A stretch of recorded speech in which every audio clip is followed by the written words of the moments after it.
Hello friends, आप सभी का हमारे online platform study with GK YouTube channel पर हार्दिक स्वागत है। तो आज की हमारी चर्चा का जो विषय रहेगा वो रहेगा मित्रों, NTA net political science paper 2।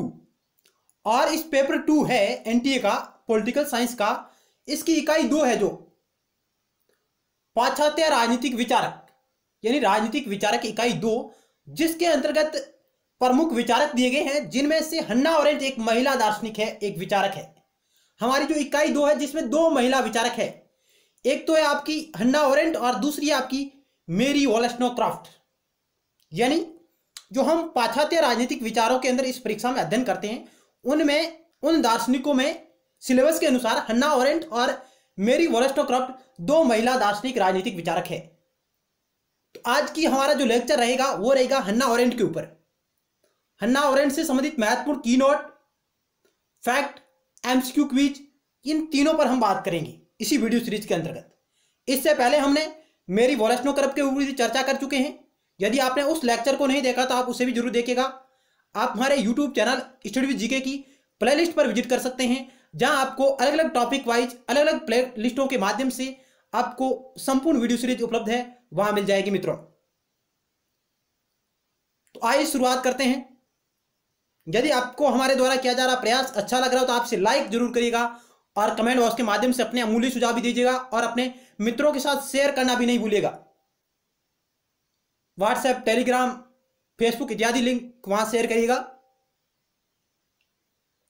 तो आइए शुरुआत करते हैं। यदि आप पहली बार देख रहे हैं तो इसे सब्सक्राइब करिएगा, पास बने बेल के आइकन यानी घंटे को भी दबाइएगा, ताकि नेक्स्ट टाइम वीडियो सीरीज का नोटिफिकेशन आपके पास तुरंत पहुंच जाए। इस वीडियो सीरीज के अलावा हमारी 1000 महत्वपूर्ण एमसीक्यू सीरीज चल रही है इसी चैनल पर, स्टडी विद जीके पर, आप उसे भी जरूर देखिएगा। आइए शुरुआत करते हैं। हन्ना अरेंट ये एक महिला दार्शनिक और राजनीतिक विचारक है।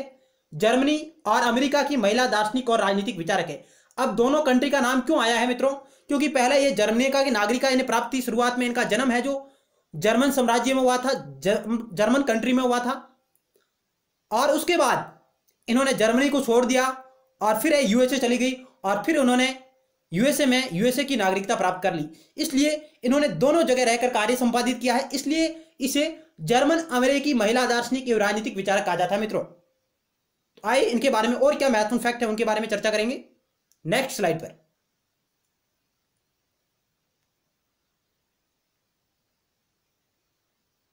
अब बात करते हैं हन्ना अरेंट का जन्म है जो, पहले हम परिचय इनका इंट्रोडक्शन करेंगे, उसके बाद हम महत्वपूर्ण फैक्ट और क्विज पर चलेंगे।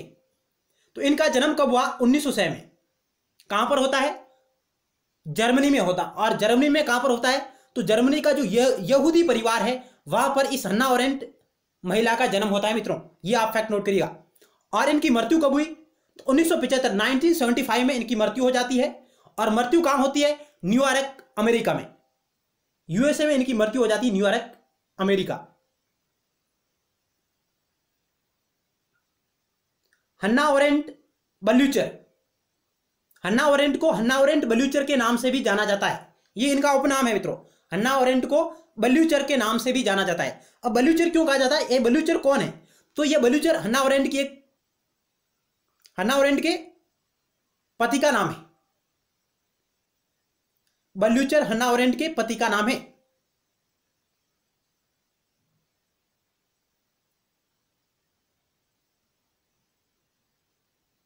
तो यहां तक क्लियर है।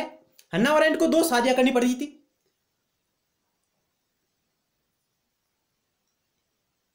तो ये दूसरे पति है उनके, उनका ये नाम इन्होंने अपने पीछे लगाया है, बल्यूचर, हन्ना अरेंट बल्यूचर। यह एक जर्मन अमेरिकी दार्शनिक और राजनीतिक सिद्धांतकार थी।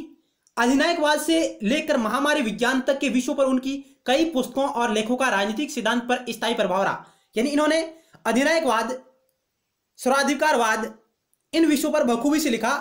और जर्मन साम्राज्य में जो नाजी पार्टी का वहां उदय हुआ,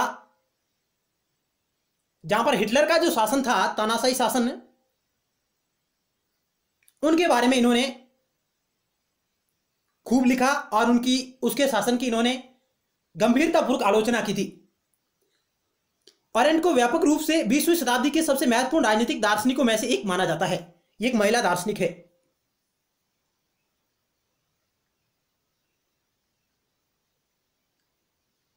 नेक्स्ट स्लाइड की ओर चलते हैं।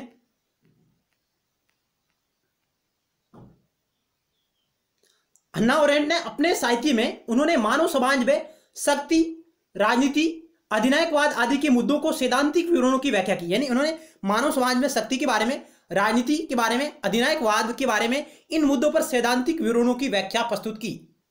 वे जर्मन दार्शनिक मार्टिन हाइडगर की शिष्या थी। यानी ये जर्मन दार्शनिक एक शिक्षक थे वहां के विद्यालय की, मार्टिन हाइडगर, इनकी ये शिष्या थी और मित्र भी थी, दोनों ही है, शिष्या और मित्र दोनों की भूमिका रही है मार्टिन हाइडगर की।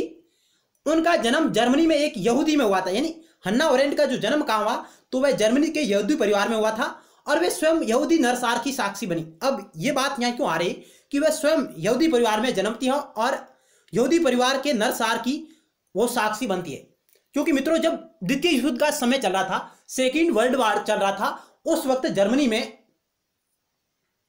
जो नाजी पार्टी थी, वहां पर जो नाजी लोग थे, जो समुदाय थी, उनके ऊपर अत्याचार किया गया और उन कई लोगों को मौत के घाट उतार दिया गया था और उन्हें उसके बाद अन्य देशों में शरण लेनी पड़ी थी।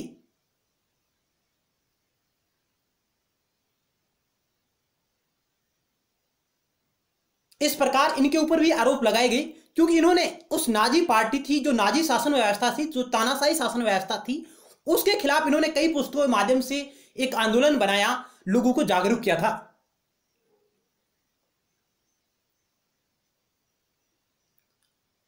इसका और हाइडगर उनके विचरण पर काफी प्रभाव पड़ा। यानी जो इनके गुरु थे दार्शनिक, यानी मार्टिन हाइडगर जिनकी ये शिष्या थी, उनका इनके ऊपर काफी प्रभाव पड़ा और वे लोकतंत्र का समर्थन करती। यानी हन्ना अरेंट लोकतंत्र का समर्थन करती है और अधिनायकवाद और उससे जन्मे सर्वसत्तावाद की धुर विरोधी थी। यानी अधिनायकवाद और उससे संबंधित सर्वसत्तावाद की जो धारणा है, उसका इन्होंने विरोध किया और लोकतंत्र का ये समर्थन करती थी।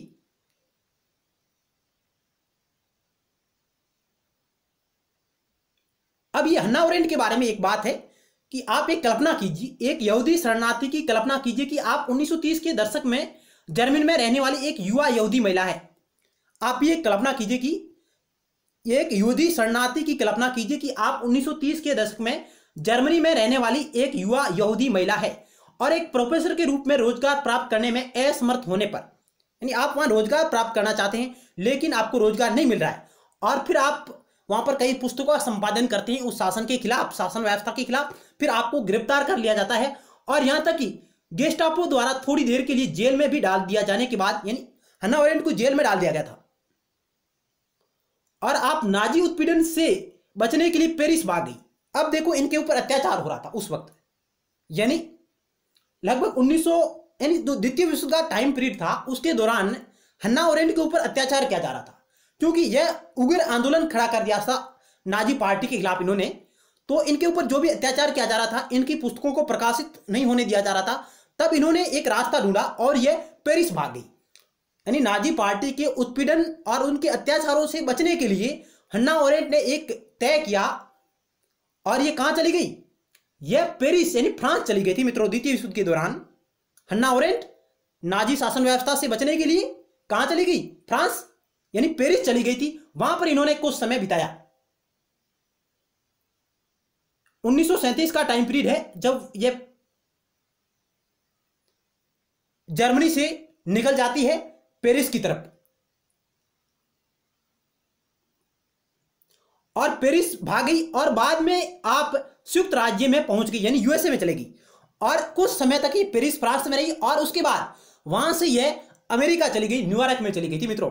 1941 में हन्ना अरेंट है जो पेरिस फ्रांस से यूएसए चली गई थी, जहां पर आपको अतः अपने विश्व विचारों को खुलकर व्यक्त करने का अवसर मिला। अब पेरिस और फ्रांस में उनके ऊपर कोई अत्याचार नहीं किया गया, वहां पर इन्होंने अपनी पुस्तकों का जो प्रकाशन का कार्य है वो इन्होंने संपादक का कार्य जारी रखा और अपने विचार खुलकर व्यक्त किए, इस देश दुनिया के समक्ष लेके आई है हन्ना अरेंट। तो यहां तक जरूर आपको समझ में आई होगी हमारी बात, या आप वीडियो को आसानी से रोककर इस स्लाइड को भी पढ़ सकते हैं। तो कुल मिलाकर कहें तो यह जर्मनी से पेरिस फ्रांस की ओर चली जाती है जर्मनी के अत्याचार से बचने के लिए।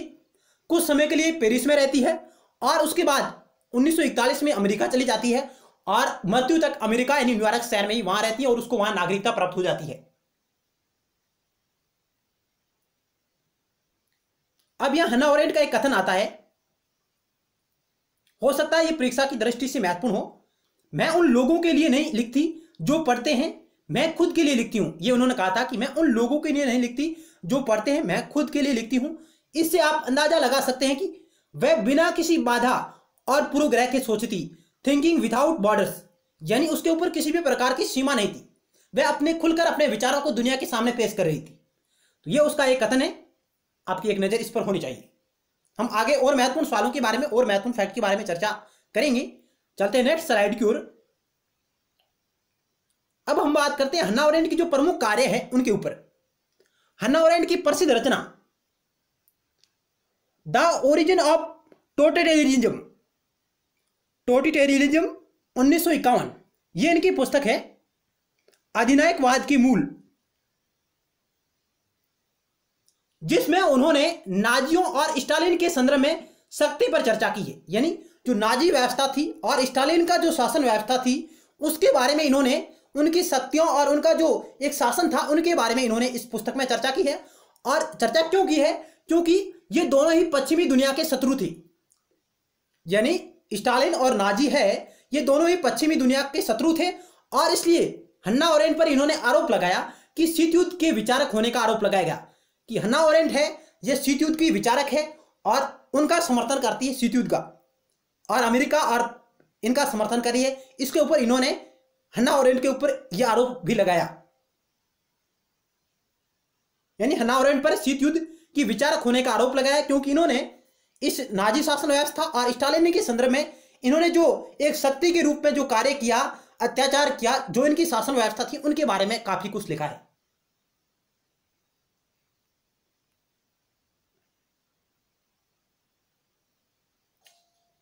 अधिनायकवाद हिटलर और स्टालिन जैसे नेता सत्ता में कैसे आए।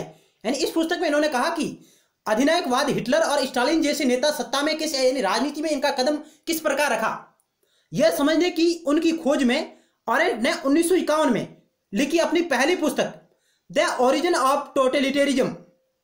यानी उन्होंने कहा कि हिटलर जैसे और स्टालिन जैसे नेता सत्ता में किस प्रकार आए, और इसको समझने के लिए उन्होंने एक पुस्तक लिखी है 1951 में। आप इसे नोट करिएगा, द ओरिजिन ऑफ टोटलिटेरिज्म। और इसमें उन्होंने अपने दोनों राजनीतिक आंदोलनों पर शोध किया। उनका मानना था कि समाज को बौद्धिक कारणों से आगे आने की जरूरत है। इन्होंने कहा कि जो समाज है उसके बौद्धिक यानी मानसिक रूप से आगे आने की जरूरत है। इस आधुनिक अधिनायकवादी नेताओं की सफलता हालांकि अरेंट ने समझने की कोशिश की लेकिन उसने इस अधिनायकवादी शासनों की निंदा भी की। यानी उन्होंने उनकी जो शासन व्यवस्था थी उसको समझा और उसके बाद उनकी आलोचना भी की और लोगों को जागरूक भी किया। और पुस्तक में दिए गए तर्क, बुद्धि और पीड़ा के अनुभव को दर्शाते हैं। यानी हन्ना अरेंट के जो तर्क है, इनके बुद्धि के ऊपर इन्होंने, और पीड़ा है इनकी, वो इस पुस्तक में भली भांति प्रकट होते हैं। वहां की शासन व्यवस्था और वहां के जो नागरिकों का जीवन था, यहूदियों का जो जीवन था, उनके ऊपर किस प्रकार अत्याचार हुए, ये सब वहां बखूबी से इस पुस्तक में इन्होंने वर्णन किया है। तो आपको एग्जाम की दृष्टि से यह पता होना चाहिए कि यह पुस्तक किसकी है और कब प्रकाशित हुई। The origin of totalitarianism, Hannah Arendt 1951, जिसमें इन्होंने हिटलर और स्टालिन जैसे नेताओं के बारे में चर्चा की, अधिनायकवाद के बारे में चर्चा की है। नेक्स्ट स्लाइड की ओर चलते हैं। नेक्स्ट इनकी पुस्तक आती है ऑन ह्यूमन कंडीशन, मानव स्थिति पर। 1958 में यह प्रकाशित होती है, संपादित होती है, और इसमें इन्होंने मानव स्थिति के बारे में वर्णन किया है। एक्टिव लाइफ, सक्रिय जीवन के बारे में भी इसमें इन्होंने विचार प्रकट किए हैं। श्रम है, कार्य है और क्रिया की मूल विचारों की जांच करने के वाले एक सिद्धांतों का अध्ययन इसमें उन्होंने प्रस्तुत किया है। यानी श्रम क्या है, मजदूरी, कार्य किस प्रकार किया जाए, क्रिया के किस प्रकार मानव क्रिया संपादित करता है इस देश दुनिया में और अपने समाज में और अपने जीवन में, उसके बारे में जो विचार है वो इस पुस्तक में उनका एक सैद्धांतिक अध्ययन इस पुस्तक में इन्होंने प्रकट किया है हन्ना अरेंट ने, ऑन ह्यूमन कंडीशन। ये भी आप ध्यान रखिएगा, मानव स्थिति, श्रम, कार्य और क्रिया, इनके मूल विचार है जो ऑन ह्यूमन कंडीशन में संपादित यानी लिखित है। तो 1958 में ये इनकी दूसरी पुस्तक आती है। इसके अलावा भी इनकी कई पुस्तकें हैं, लेकिन महत्वपूर्ण पुस्तकों का हमने यहां संकलन किया है जो एग्जाम की दृष्टि से महत्वपूर्ण है। नेक्स्ट स्लाइड की ओर चलते हैं।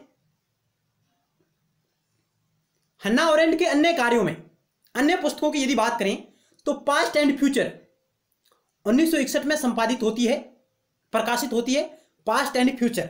उसके बाद इनकी है ऑन ड्यूरेशन, बहुत ही अच्छी पुस्तक है, कई बार प्रतियोगी परीक्षा में पूछी गई है। On duration 1963। और उसके बाद आती man in dark times, man in dark times 1968 में। इनका क्रम भी कई बार प्रतियोगी परीक्षा में पूछा जाता है, ये भी आप ध्यान रखिएगा, नोट करिएगा इनका क्रम। Past and future 1961, on duration 1963, man in dark time 1968, on violence ये भी बहुत काफी चर्चित पुस्तक रही है, 1970 में प्रकाशित होती है।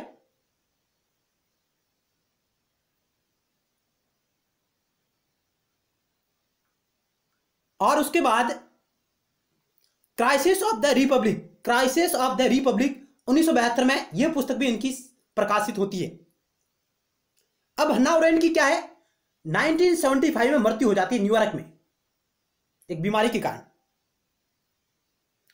और उसकी अधूरी पांडुलिपि, यानी जब इसकी मृत्यु हो जाती है वो भी लेखन कार्य इन्होंने निरंतर जारी रखा था अपनी मृत्यु के अंत तक। और इनकी अधूरी पांडुलिपि थी द लाइफ ऑफ माइंड, ये आप महत्वपूर्ण बुक है। द लाइफ ऑफ माइंड को उसकी सहेली यानी उसके मित्र हन्ना अरेंट की संवाददाता मेरी मैकार्थी ने संपादित किया। मित्रों बहुत ही अच्छा फैक्ट है, आप नोट करिएगा। यानी हन्ना अरेंट की जो अधूरी पांडुलिपि थी द लाइफ ऑफ माइंड को उसकी सहेली और संवाददाता मेरी मैकार्थी ने संपादित किया और 1978 में प्रकाशित होती है। द लाइफ ऑफ माइंड इनकी मृत्यु के बाद प्रकाशित होने वाली रचना है।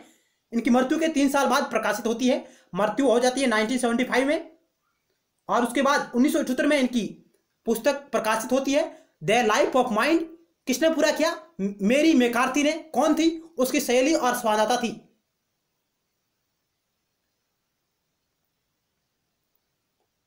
यहां तक जरूर आपको ये जानकारी अच्छी लगी होगी, आप इस लाइक करें और शेयर भी करेगा मित्रों, यदि आपको हमारे द्वारा किया जा रहा प्रयास अच्छा लग रहा हो तो ज्यादा से ज्यादा, ताकि हमें यह मोटिवेशन प्राप्त हो, अभिप्रेरणा मिले कि हमारे द्वारा जो दिया जा रहा विषय वस्तु आपके समक्ष लाई जा रही है निःशुल्क, गुणवत्तापूर्ण, किसी भी भेदभाव के बिना। हमारा जो प्रयास है आपके लिए अच्छा से अच्छा कंटेंट आपके लिए लाया जाए।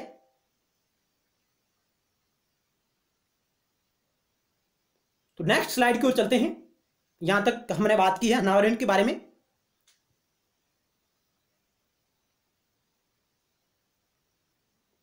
अब इनके बारे में थोड़ी सी हम शॉर्टकट एक और स्टडी करेंगे। इनका जन्म तो आप देख सकते हैं 1906 में लिंडे लीमर पर्शियन होनावर जर्मन एम्पायर में हुआ था, यानी जर्मन साम्राज्य में इनका जन्म हुआ, पर्शियन हेनोवर। और इनकी मृत्यु मैनहट्टन न्यूयॉर्क नगर यूएसए में हुई है। यहां से महत्वपूर्ण बात है, इनका जन्म कहां हुआ तो जर्मनी में हुआ, मृत्यु कहां हुई यूएसए में हुई। ये बड़े बड़े लेवल पर आप इसे याद रख सकते हैं। और इनका स्मारक यानी समाधि बोर्ड है जो इनके नाम पर एक कॉलेज भी बनी हुई है न्यूयॉर्क में, अमेरिका में। और इनका अन्य नाम है हन्ना अरेंट बल्यूचर।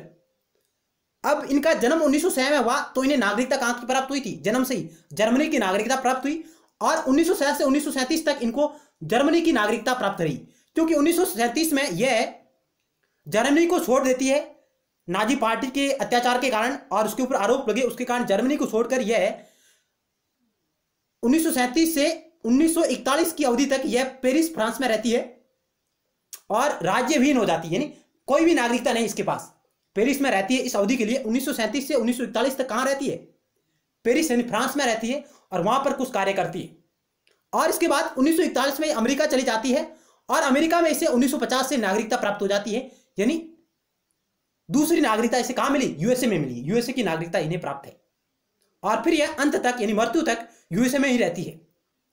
तो यह आप दोनों याद रखेगा, इनका जन्म हुआ है जर्मन साम्राज्य में और इनकी मृत्यु हुई है अमेरिका में। पहले इन्हें नागरिकता प्राप्त थी जर्मनी की और अंत में जो इन्हें नागरिकता प्राप्त थी वो थी यूएसए की। अब हम नेक्स्ट क्वेश्चन पर चर्चा करेंगे डायरेक्ट। आपके समक्ष सवाल है,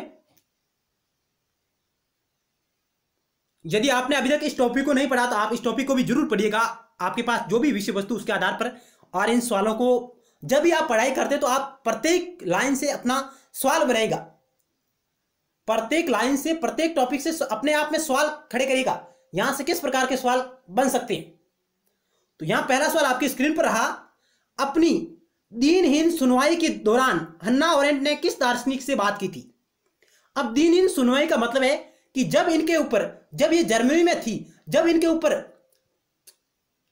ऊपर नाजी शासन व्यवस्था के विरोध के जो आरोप लगे, इनके ऊपर इन्हें जेल में डाल दिया गया था और इनके ऊपर इनकी पुस्तकें थी उन्हें प्रकाशित नहीं होने दिया गया था और इनका जो शोषण किया जा रहा था, उस दौरान वो उसे दीनहीन सुनवाई के नाम से संपादित किया जा रहा है कि दौरान हन्ना अरेंट ने किस दार्शनिक से बात की थी, यानी इसका सहयोग किसने किया उस वक्त जब इनके ऊपर अत्याचार हो रहा था, इनके खिलाफ मुकदमे लिए जा रहे थे, इन्हें जेल में डाल दिया जा रहा था, तब इन्होंने किस दार्शनिक से बात की या इनका सहयोगी कौन था, यह सवाल ये कह रहा है। Alfred Baeumler, Carl Schmitt, Martin Heidegger, Alfred Rosenberg. क्या होगा इस सवाल का राइट आंसर? 4 ऑप्शन आपके समक्ष है।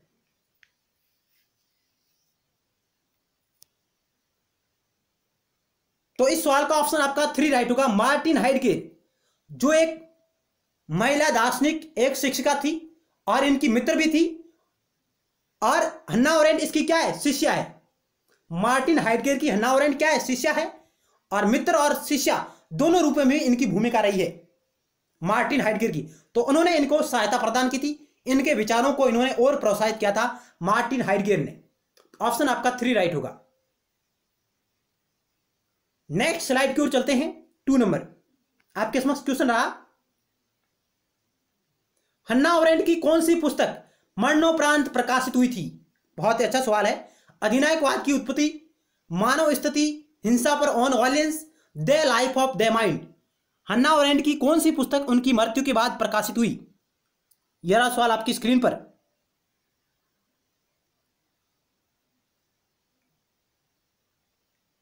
अधिनायकवाद की उत्पत्ति, मानव स्थिति, हिंसा पर on violence, the life of the mind. अभी हमने चर्चा की थी, ऑप्शन 4 राइट होगा। The life of the mind कब प्रकाशित होती है, 1978 में प्रकाशित होती है और यह वो पुस्तक है जो हन्ना अरेंट मृत्यु के समय अधूरी छोड़कर चले गए थे। और इसको पूरा किसने किया है, इसे पूरा किया है उनकी सहेली और संवाददाता मेरी मैकार्थी ने। किसने, मेरी मैकार्थी ने इस पुस्तक को पूरा किया था, जो एक उनकी सहेली और संवाददाता थी, जो इनकी मृत्यु के पश्चात प्रकाशित हुई है। मृत्यु कब हुई, 1975 में। नेक्स्ट 3 नंबर सवाल, वैसे ये सभी पुस्तकें इस हन्ना अरेंट की है। अधिनायकवाद की उत्पत्ति 1951, मानव स्थिति 1958, ऑन वायलेंस 1970 और यह आपकी 1978 मृत्यु के पश्चात। यह आप क्रम याद रखिएगा। नेक्स्ट 3 नंबर सवाल आपकी स्क्रीन पर रहा। हमने काफी मेहनत से आपके लिए कंटेंट तैयार किया है मित्रों, आप जरूर शेयर करें, लाइक करें, कमेंट बॉक्स के माध्यम से अपने अमूल्य सुझाव दें, ताकि हम नेक्स्ट स्लाइड और नेक्स्ट वीडियो सीरीज में एक और महत्वपूर्ण विचार पर बहुत ही अच्छा कंटेंट आपके लिए लेके आए। हन्ना अरेंट ने किस प्रसिद्ध दार्शनिक वाक्यांश का निर्माण किया है, यानी उन्होंने किस प्रसिद्ध दार्शनिक वाक्यांश का निर्माण किया है। Which famous philological phrase did Hannah Arendt create. भगवान मर चुका है, नैतिकता का स्वर्णिम नियम, मुझे लगता है कि इसलिए मैं हूं, बुराई की भयावहता, God is dead, golden rule of ethics, I think therefore I am, the banality of evil. यानी हन्ना अरेंट ने किस प्रसिद्ध दार्शनिक वाक्यांश का निर्माण किया।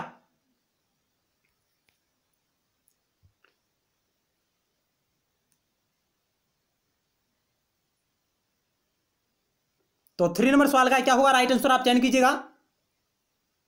4 ऑप्शन आपके समक्ष रहे, इंग्लिश और हिंदी दोनों में है। हमने इस इंग्लिश और हिंदी दोनों में इसलिए लिया कि आपको कुछ डिफरेंस हो तो आप आसानी से दोनों को देख सकते हैं। ऑप्शन आपका 4 राइट होगा, बुराई की भयावहता, द बाइनरिटी ऑफ इविल।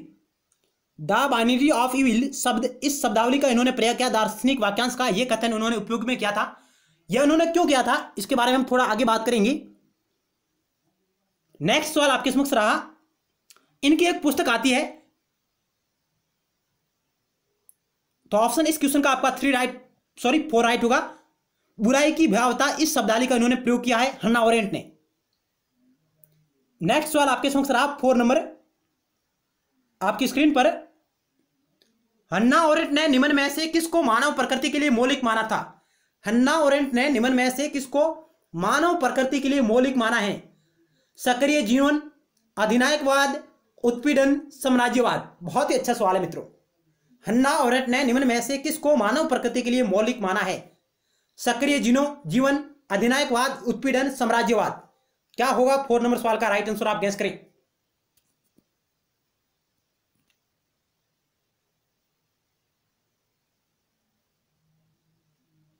तो इस 4 नंबर सवाल का ऑप्शन आपका एक राइट होगा, सक्रिय जीवन, एक्टिव लाइफ। एक्टिव लाइफ, सक्रिय जीवन के बारे में हन्ना ओरेंट बात करते हैं ऑन ह्यूमन कंडीशन में। ऑन ह्यूमन कंडीशन बुक है 1958 में प्रकाशित होती है, उसमें हन्ना ओरेंट इसके बारे में बात करते हैं, सक्रिय जीवन, एक्टिव लाइफ के बारे में। ऑप्शन आपका एक राइट होगा, यानी मानव प्रकृति के लिए मौलिक माना है एक्टिव जीवन को, सक्रिय जीवन को, बौद्धिक जो विचारशीलता है, तर्क शक्ति है उसको। ऑप्शन एक राइट होगा। नेक्स्ट 5 नंबर सवाल आपकी स्क्रीन पर रहा। इन सभी का इन्होंने विरोध किया, अधिनायकवाद, उत्पीड़न और साम्राज्यवाद। 5 नंबर सवाल आपके समक्ष है। नाजी युद्ध के अपराधी के मुकदमे की उसकी कवरेज के आधार पर कौन सा प्रसिद्ध वाक्यांश हन्ना ओरेंट के लिए जाना जाता है? यानी नाजी युद्ध अपराधी के मुकदमे की उसकी कवरेज के आधार पर कौन सा प्रसिद्ध वाक्यांश हन्ना ओरेंट के लिए जाना जाता है? बुराई की दावत, अधिनायकवाद की बुराई, ईचमैन की बुराई, प्रूस का प्रूस्तव। क्या होगा इस सवाल का राइट आंसर? ऑप्शन आपके समक्ष है। नाजी युद्ध की अपराधी के मुकदमे की उसकी कवरेज के आधार पर कौन सा प्रसिद्ध वाक्यांश हन्ना ओरेंट के लिए जाना जाता है? बुराई की दावत, अधिनायकवाद की बुराई, ईचमैन की बुराई, प्रूस का प्रूस्तव।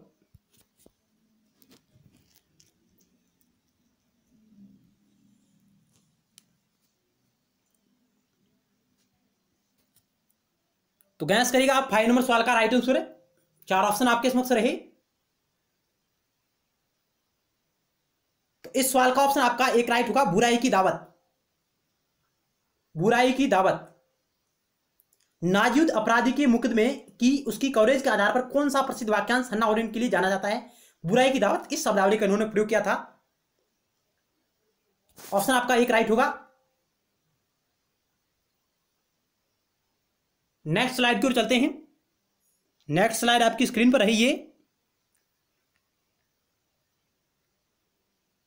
हन्ना ओरेंट ने कांगिसबर्ग पर्शिया में अपने बचपन का अधिकांश समय बिताया किस प्रसिद्ध दार्शनिक का जन्म स्थान है? हन्ना ओरेंट ने कांगिसबर्ग पर्शिया में अपने बचपन का अधिकांश समय बिताया किस प्रसिद्ध दार्शनिक का जन्म स्थान है? Walter Benjamin, Immanuel Kant, Karl Jaspers, Friedrich Nietzsche. 6 number सवाल आपकी स्क्रीन पर रहा। क्या होगा राइट आंसर? 4 ऑप्शन भी आपके समक्ष रहे।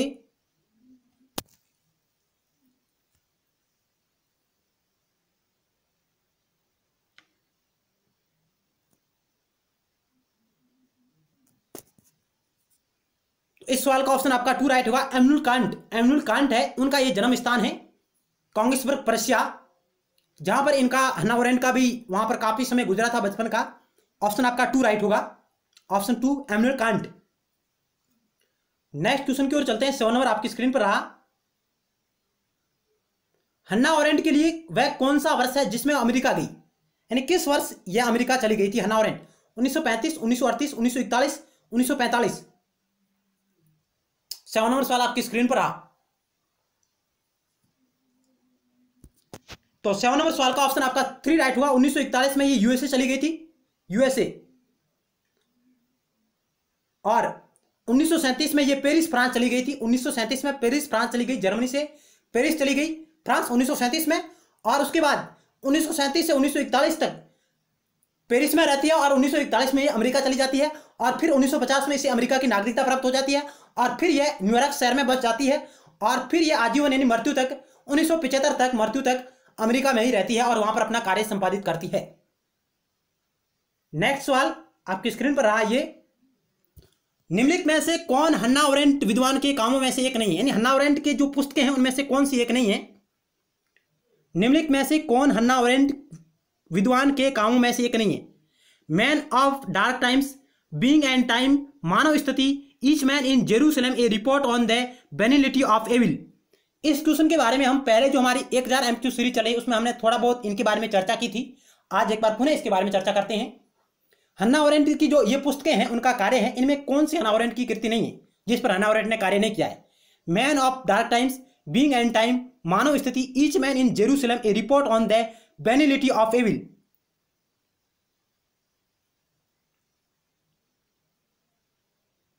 तो इस सवाल का ऑप्शन 2 राइट होगा।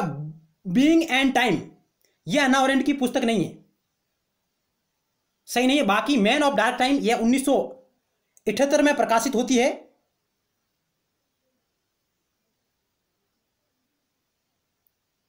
Sorry, man of dark time है यह 1968 में प्रकाशित होती। कब? 1968 में। 1968 में मैन ऑफ डार्क टाइम प्रकाशित होती है। और मानव स्थिति यह 1958 में, on human condition, Eichmann in Jerusalem, a report on the banality of evil, यह 1963 में प्रकाशित होती है। ये इस पुस्तक का पूरा नाम है, शॉर्टकट नाम है ईच मैन इन जेरूसलम, यानी 1963 में यह प्रकाशित होती है। ये इस पुस्तक का पूरा नाम है। हो सकता है कि इस पुस्तक का पूरा नाम आपको परीक्षा में पूछा जाए, कभी कभार पूरा नाम भी पुस्तक का पूछा जा सकता है। तो शॉर्टकट नाम है ईच मैन इन जेरूसलम। पूरा नाम क्या है? तो a report on the banality of evil, Eichmann in Jerusalem, a report on the banality of evil. यह इस ईच मैन इन जेरूसलम पुस्तक का पूरा नाम है, 1963 में प्रकाशित होती है। और ईच मैन यह कौन है यह हमें जानना जरूरी है मित्रों। बार बार नाम आ रहा है each man in Jerusalem. Each man द्वितीय विश्व युद्ध हो रहा था, जर्मनी में जो नाजी शासन व्यवस्था थी उस टाइम एडोल्फ ईचमैन, ईचमैन का पूरा नाम है एडोल्फ ईचमैन, ये एक जर्मन सैन्य अधिकारी है। कौन है? एडोल्फ ईचमैन एक जर्मन सैन्य अधिकारी है। और इसे द्वितीय युद्ध के दौरान जो नाजी समुदाय है जर्मनी का, नाजी समुदाय का उनके संरक्षण का जो जिम्मा है जो इस ईचमैन को सौंपा गया था। द्वितीय युद्ध के दौरान नाजी शासन व्यवस्था के अंतर्गत एडोल्फ ईचमैन, ईचमैन का पूरा नाम है Adolf Eichmann, auto Adolf Eichmann इनका पूरा नाम है। और इनको वहां के एक विभाग का प्रमुख बनाया गया था। नाजी शासन व्यवस्था के अंतर्गत एक विभाग है यहूदी विभाग, यहूदी संरक्षण विभाग, उसका इन्हें प्रमुख बनाया गया। और उसके ऊपर यह दायित्व था कि वह इनके ऊपर जो अत्याचार हो रहे हैं उनके ऊपर यह कार्रवाई करे और समाधान ढूंढे। और उनको इस द्वितीय युद्ध के दौरान उनके प्रवास से संबंधित जो समस्या है, इनको कहां पर बसाना है, वो जिम्मा इस ईचमैन के ऊपर था। लेकिन द्वितीय युद्ध हो रहा था तो अत्यधिक संख्या में नाजी लोगों की वहां हत्या की गई और उन्हें अन्य अन्य स्थानों पर भागना पड़ा, प्रवास करना पड़ा, शरण लेनी पड़ी। और इसके लिए इस एडोल्फ ईचमैन पर भी आरोप लगाया गया और इसे अंत समय में इसे भागना पड़ा और इसको जेरूसलम जहां पर यह पकड़ा गया और इन्हें वहां फांसी की सजा हुई। और इसके ऊपर हन्ना ओरेंट ने इसके ऊपर अपने विचार लिखी है और इसके ऊपर उन्होंने एक पुस्तक लिखी थी हन्ना ओरेंट ने ईचमैन पर, यानी एडोल्फ ईचमैन एक जर्मन सैन्य अधिकारी है और इसके ऊपर उनके ऊपर जो अत्याचार किया गया उसके ऊपर हन्ना ओरेंट ने एक पुस्तक लिखी है मित्रों। यह थी Eichmann in Jerusalem, a report on the banality of evil, जिसे हिंदी में इसे बेनिलिटी ऑफ एविल का मतलब है बुराई की भयावहता। यानी ईचमैन पर इतनी बुराई की गई कि उन्होंने सही कार्य करते हुए भी उनके ऊपर अत्याचार किया गया। और यह पुस्तक 1963 में प्रकाशित हुई है हन्ना ओरेंट के द्वारा, जो एडोल्फ ईचमैन पर लिखी गई है, जो जर्मन का एक सैन्य अधिकारी था द्वितीय युद्ध के दौरान। चलते हैं नेक्स्ट सवाल की ओर। यहां तक आपको जानकारी जरूर समझ में आई होगी। द ह्यूमन कंडीशन किसकी पुस्तक है? बहुत ही इजी सवाल है, हमने अभी चर्चा की है। हन्ना ओरेंट, फ्रेंच फनान, मार्क्स, इनमें से कोई नहीं। ऑप्शन 1 राइट होगा, हन्ना ओरेंट की है, 1958 में प्रकाशित होती है।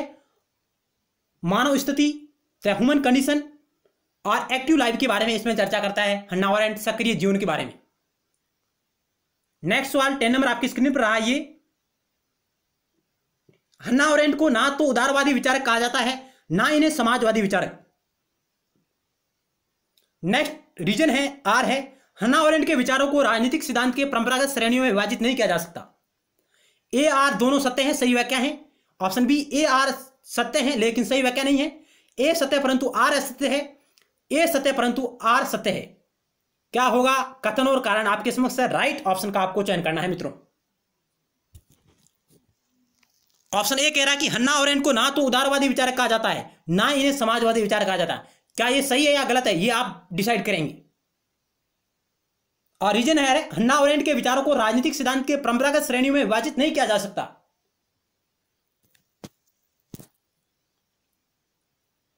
ऑप्शन आपका ए राइट होगा। ए आर दोनों सत्य हैं और सही व्याख्या है।